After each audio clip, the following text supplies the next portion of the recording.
scotch, bourbon and rye. If they like a bottle, they'll tell you why.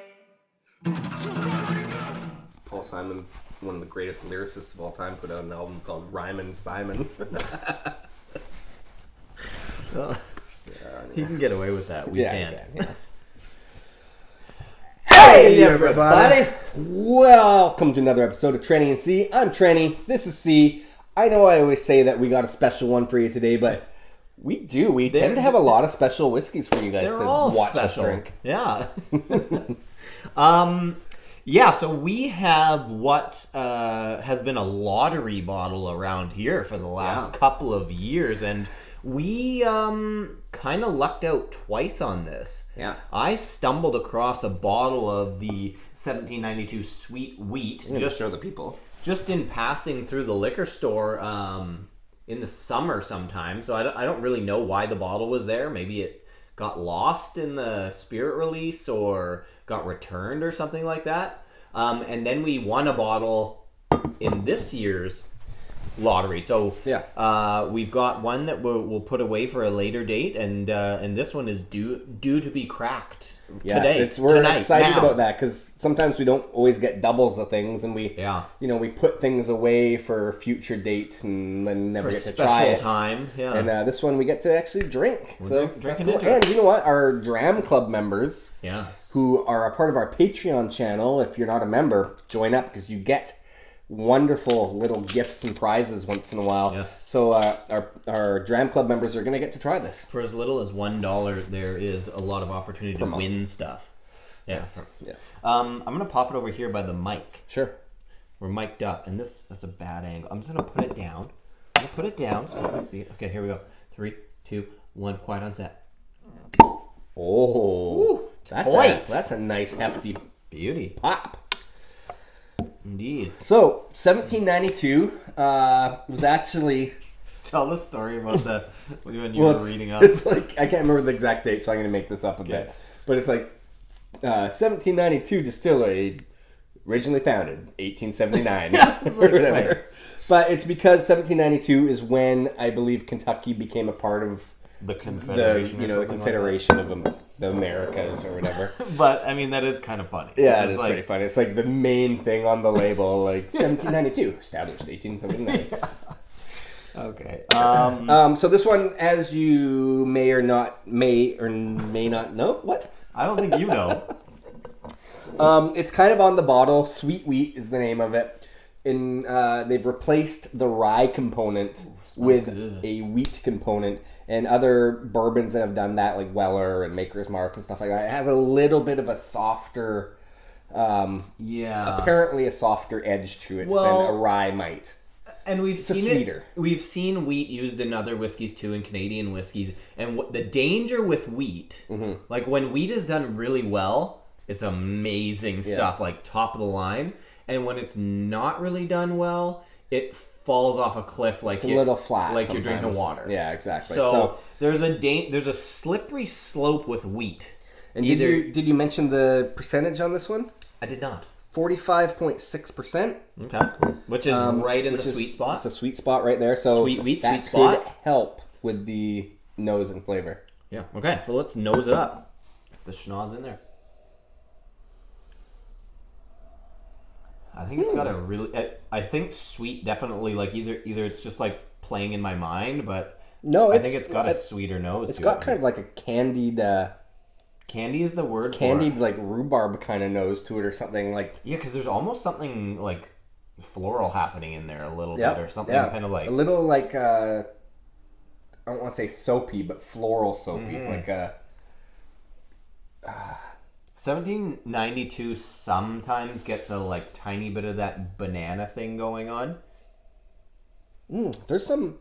I mean, it's got it's still a bourbon, so it's got the traditional like vanillas and sort of baking spices and things like that. But there is almost a sour cherry brandy component or something. I was just getting that because it was like tingling my nose hairs or something. Almost has like a very mild cherry cough syrup kind of thing on the nose, but Almost something like even like when you said rhubarb, like when I grew up we had like rhubarb stew. Yeah, stewed It was rhubarb, like me yeah, too. so it was like rhubarb stew and it typically had like a decent amount of like orange in it. Yeah. And I kind of get that. Honestly, so far the nose is really nice. It is. But like a little bit of like a even like a creme brulee kind of pudding kind of thing going on there. That's good. That's like kind of the traditional vanillas, but like it is that burnt sugar. Puddinged up a little bit too. Like it's kind of. Has anyone ever said that? Oh, Puddinged up. It's really been puddinged up. Been putting up with this guy for a while now. Okay, let's drink it. Okay. Let's drink the damn stuff. 45.6%. Here we go. Nice color too, by the way. Oh yeah. It's like butterscotch. Oh.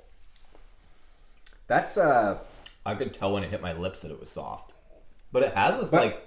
It's a different flavor than the nose in a lot of ways. Like it kind of. The mouthfeel. The mouthfeel hangs around on this. Like it's got an interesting.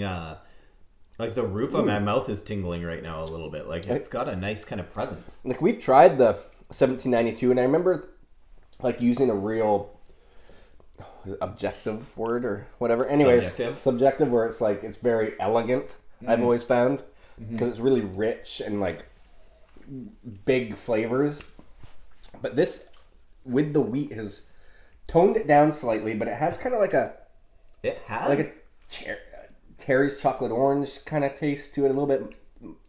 I don't know. I feel like I could be fooled by this and think that there was rye in it because like I get a little bit of this like peppery note on it. Quite good. Yeah, it is. There Could is just be the like the wood influence in there. I know there's no age statement on this, but it is really good so far. I'm actually kind of surprised. I shouldn't say surprised, but well, this bottle is $85 for us, but like this is typically like a secondary market kind of bottle. Like this one floats around there, you know, in the $200 range at times. Yeah, for sure. You can see it kind of. I'm glad we have one in our collection because this will be a good one to come back to later on. For sure. And now, kind of going back to the nose after tasting it, which brings out different flavors. I'm getting a little bit more of a nuttiness on the nose. Actually, there's a little bit of nuttiness on the palate too. But you know what? Generally, I quite like 1792. Like I kind of like the whole lineup, and I think that is really good. When we did the What's the Best, I think we did a What's the Best, and I remember it being that the bonded was the best. We have one. a foolproof one, right? And we have foolproof, bonded, single barrel, small batch, bonded, and now this. I think we have 5 of them. We have to do another shootout. I think the bonded was the best one. It's so funny because we can watch that video, you know, whenever we did that, and do the exact same lineup, and we'll have a different outcome because your palate changes every day, you know? Sure. But I mean, things that are good are good. Yeah, it's just a matter of like when it's from the same lineup, sometimes they're like very subtly different, right? Totally. Like, it's hard to differentiate the same distillery sometimes. Yeah. But so far, I'm really, really liking this nose. I'm really, really liking the flavor. There's something that spiciness that you're kind of talking about.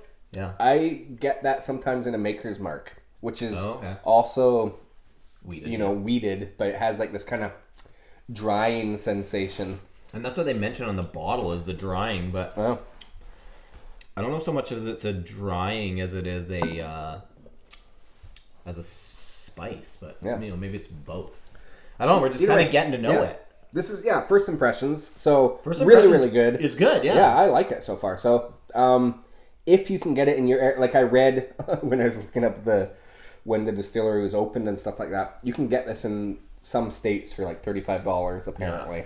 I mean, maybe not anymore because now it's getting to be pretty popular and like hard to find. So, but $35 there, $85 here. And for $85, and $200 on the secondary market. Yeah. So anyway, well, this was fun. It's always exciting to get into a hard to find or a rare kind of bottling, and I think this one has proven itself to be respectable. Like it. All right, great. All right, click like, subscribe, leave a comment, and we'll try to get back to you. Yeah. All right. Cheers.